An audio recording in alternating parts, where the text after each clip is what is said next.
Metre ನಿಂತ್ಕೊಳ್ಳೆ. Metre ಕೈ ಕಣೆ ನಿಧಾನಕ್ಕೆ ಹೋಗಿ. ಲೈ ಮೀಟ್ರು. ಹೇಯ್, ನಡೆದ್ರೆ ಕಾಲು ನೋವುತ್ತೆ ಕಣು, ಕೈಯಲ್ಲ.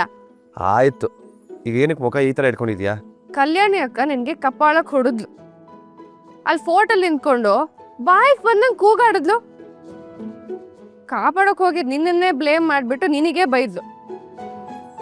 ನೀನ್ ಎಲ್ಲಾನು ಕೇಳಿಸ್ಕೊಂಡು ಎಲ್ಲಾನು ಉಗಿಸ್ಕೊಂಡು ಅಭಿಷೇಕ ಮಾಡಿಸ್ಕೊಳ್ಳೋ ಶ್ರೀರಾಮಚಂದ್ರನ್ ತರ ನಿಂತ್ಕೊಂಡಿದ್ದೆ. ನೀನೇನ್ ವಿಗ್ರಹನ ಕಲ್ಲ. ಅಲ್ಲ ಕಣೆ, ಅದು ನೀನು ಯಾಕೆ ಹೀಗೆ ನಿನ್ಗೆ ಬಾಯಿ ಬಿಟ್ಟು ಅಲ್ಲಿ ಮಾತಾಡೋದಕ್ಕೆ ಏನೋ ಬಂದಿತ್ತು ದೊಡ್ಡ ರೋಗ. ನಿಜ ಹೇಳ್ಬೇಕಿತ್ತು ತಾನೆ. ಅವಳ ಗಂಡನೇ ಕಾಪಾಡೋಕ್ ಬಂದಿದ್ದು ಅಂತ ಬಾಯಿ ಬಿಟ್ಟು ಹೇಳ್ಬೇಕು ತಾನೆ. ಅಲ್ಲ ಕಣೆ, ಅವ್ರು ಕಪಾಲ ಕೊಡಿದ್ರು ಅಂತ ನಿನ್ನ ಕೋಪನ? ಅಷ್ಟಕ್ಕೆಲ್ಲ ಕೋಪ ಮಾಡ್ಕೊಂಡು ನಿನ್ನ ಮೂಡ್ ಏನಕ್ಕೆ ಹಾಳು ಮಾಡ್ಕೋತೀಯ? ಇನ್ಯಾವ್ದಕ್ಕಪ್ಪ ನಾನು ಕೋಪ ಮಾಡ್ಕೊಳ್ಳಿ, ನೀನೇ ಹೇಳು. ಅಲ್ಲ, ನಾ ಕಾಪಾಡಕ್ ಬರ್ಲಿಲ್ವಲ್ಲ, ಸೊ ಅದಕ್ಕೆ ನೀನು ಕೋಪ ಮಾಡ್ಕೊಂಡು. ಯಾಕೋ ತಡವರಿಸ್ತಿದ್ಯಾ? ಅಲ್ಲ, ನೀನೇನು ಶಕ್ತಿಮಾನ ಅಥವಾ ಸೂಪರ್ ಮ್ಯಾನ ಎಲ್ರೂ ಬಂದು ಬಚಾವ್ ಮಾಡೋದಿಕ್ಕೆ? ಕೈಗೆ ತಾಗಿದೆ ಯಾಕೆಂದ್ರೆ ನಾನು ಅಡ್ಡ ಬಂದಿದ್ರಿಂದ. ಅದಕ್ಕೆ ನಿನ್ ಮೇಲೆ ಯಾಕೋ ಕೋಪ ಮಾಡ್ಕೊಳ್ಳಿ ನಾನು ಲೂಸು. ನೀನು ಯಾಕೆ ಹಂಗೆ ಮಾಡಿದೆ? ಚಾಕು ಮುಂದೆ ಏನಕ್ಕೆ ಜಂಪ್ ಮಾಡ್ಕೊಂಬಂದೆ? ತಲೆಯಲ್ಲಿ ಏನು ನೋಡ್ತಾ ಇತ್ತು ನಿನಗೆ? ಏನಾರ ಹೆಚ್ಚು ಕಮ್ಮಿ ಆಗಿ ಅವ್ನು ನಿನಗೆ ಚುಚ್ಚಿದ್ರೆ? ನೋಡು ಕೊಟ್ರು, ವಿನಯ್ ಭಾವನ್ಗೆ ಏನೂ ಆಗ್ಬಾರ್ದು, ಅದೇ ರೀತಿ ನಿನ್ಗೂ ಏನೂ ಆಗ್ಬಾರ್ದು. ಅಷ್ಟೇ ನನಗೆ ಬೇಕಾಗಿರೋದು.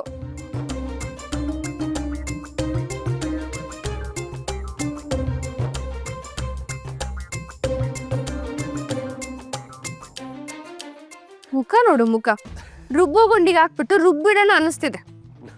ನಗಕ್ಕೂ ಸ್ವಾತಂತ್ರ್ಯ ಇಲ್ವಾ ನಮ್ಮ ದೇಶದಲ್ಲಿ?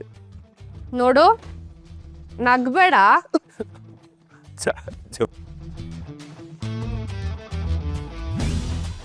ನಾನು ನಿಜವಾಗ್ಲೂ ಹೇಳ್ತಿದ್ದೀನಿ ಕಣೋ, ನಾವು ಮಾಡ್ದಿರೋ ತಪ್ಪಿಗೆ ನಾವು ಯಾವತ್ತೂ ಬ್ಲೇಮ್ ತಗೊಳ್ಬಾರ್ದು. ನೀನು ಸರಿ ಮಾಡೋಕೆ ಹೊರಟಿರೋ ಕಥೆಲಿ ನಿನ್ನೆ ವಿಲನ್ ಮಾಡೋಕೆ ಹೊರಟಿದ್ದಾರೆ ಅಂದಮೇಲೆ ನೀನು ಸುಮ್ಮನೆ ಕೈ ಕಟ್ಕೊಂಡು ನಿಲ್ಬಾರ್ದು. ನನಗಿಷ್ಟ ಆಗಲ್ಲ ಅದು. ಅದು ಸರಿನೂ ಅಲ್ಲ, ಕ್ರೈಮ್ ಅದು.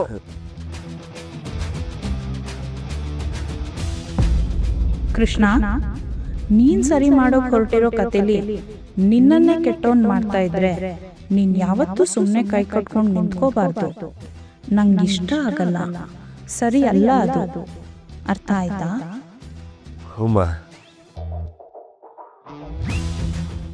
ಏನ್ ಹೇಳಿದ್ರು ಲೂಸ್ ತರ ನಗೋದೊಂದು ಕಲ್ತಿದ್ಯಾ?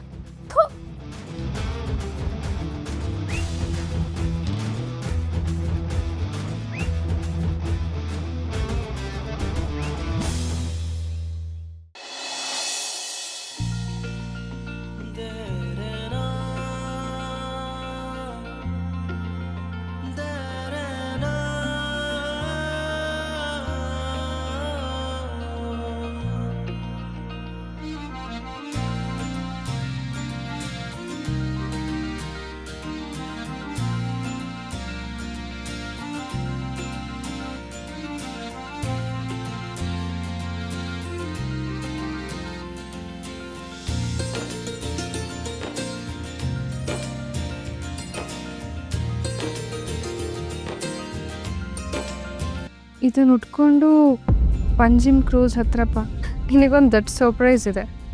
ಶಬಾಷ್ ಮಿಸ್ಟರ್ ಕಾಟ್ರು, ಗೋವಾದಲ್ಲೂ ಏನೋ ಒಂದು ತರಲೆ ಸರ್ಪ್ರೈಸ್ ಇಟ್ಕೊಂಡಿದ್ದೆ. ಏನು ಅಂತ ನೋಡೇ ಬಿಡೋಣ.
ಇದೇನೋ ಇದು ನಿನ್ ಗೆಟಪ್ಪು, ಮಸ್ತಾಗಿ ರೆಡಿಯಾಗಿ ಬಂದ್ಬಿಟ್ಟಿದ್ಯಾ.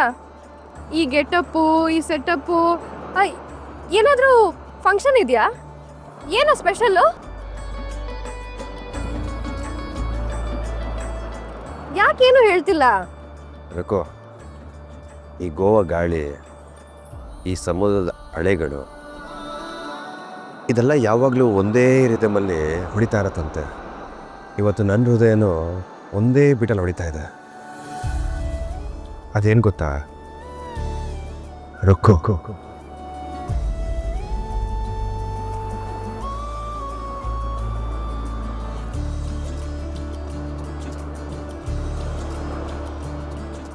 ಬಟ್ ಈ ಮಗನ ನಾನು ಎಲ್ಲೇ ಹೋದ್ರು, ಯಾವ ದಾರಿಗೆ ಹೋದ್ರೂ ಕರ್ಕೊಂಬಂದು ಕೊನೆಗೆ ನಿಲ್ಸೋದೆ ನಿನ್ನ ಹತ್ರ. ನೀ ನನ್ನ ಲೈಫಿಗೆ ಬಂದ ಮೇಲೆ ನನ್ನ ಲೈಫೇ ಉಲ್ಟಂಪಲ್ಟಾಗಿ ನಿಂತ್ಕೊಂಡ್ಬಿಟ್ಟಿದೆ. ಆ ನಿನ್ನ ನಗು, ಆ ನಿನ್ನ ಹುಸಿ ಕೋಪ, ನೀನು ಮುದ್ದಾಗಿ ಮಾತಾಡೋದು, ಇದೆಲ್ಲ ನೀನು ಇಲ್ಲದೆ ನೆನೆಸ್ಕೊಳ್ಳೋಕ್ಕೆ ನನಗೆ ಕಷ್ಟ ಆಗುತ್ತೆ. ಸಾಧ್ಯನೇ ಆಗಲ್ಲ ರೊಕ್ಕೋ.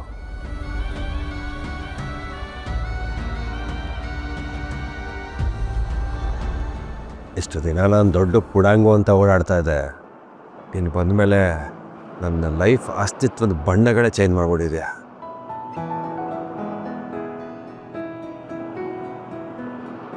ಜೀವನದಲ್ಲಿ ಹೇಗಿರಬೇಕು, ಹೇಗೆ ಪ್ರೀತಿ ಮಾಡಬೇಕು, ಜನರ ಹತ್ರ ಹೇಗೆ ಬೆರಿಬೇಕು ಅಂತ ಹೇಳ್ಕೊಟ್ಟಿದ್ಯಾ ರೊಕ್ಕೋ.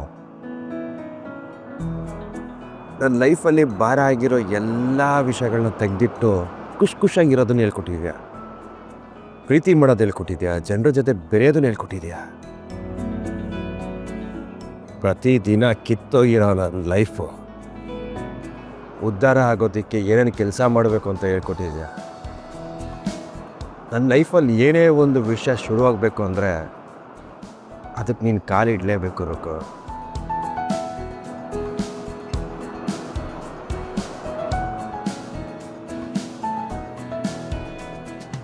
I love you, Rukko!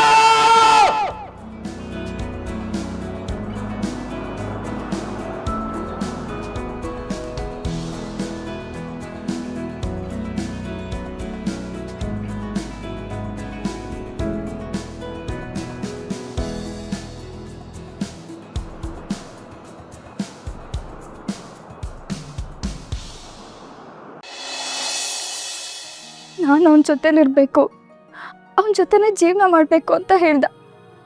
ಆದರೆ ನಾನು ಇಲ್ಲ ಅಂತ ಹೇಳ್ದೆ. ಅದಕ್ಕೆ ಅವನು ಇದು ನಾನು ನಿನಗೆ ಕೇಳ್ತಾ ಇರೋದಲ್ಲ, ಹೇಳ್ತಾ ಇರೋದು ಅಂತ ಹೇಳ್ದ. ಅವತ್ತು ನಾನು ಅಲ್ಲಿಂದ ಓಡ್ದೋಳು ಸರ್.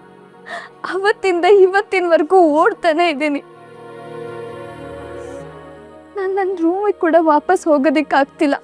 ಯಾಕಂದರೆ ಅವನಿಗೆ ನನ್ನ ರೂಮ್ ಎಲ್ಲಿದೆ ಅಂತ ಕೂಡ ಗೊತ್ತು. ಕಾಲೇಜಿಗೆ ಕೂಡ ಹೋಗೋಕ್ಕಾಗಿಲ್ಲ ಸರ್. ಯಾಕಂದರೆ ದಿನ ಅವನು ಅಲ್ಲೇ ವಾಚ್ ಮಾಡ್ತಾ ಇರ್ತಾನೆ.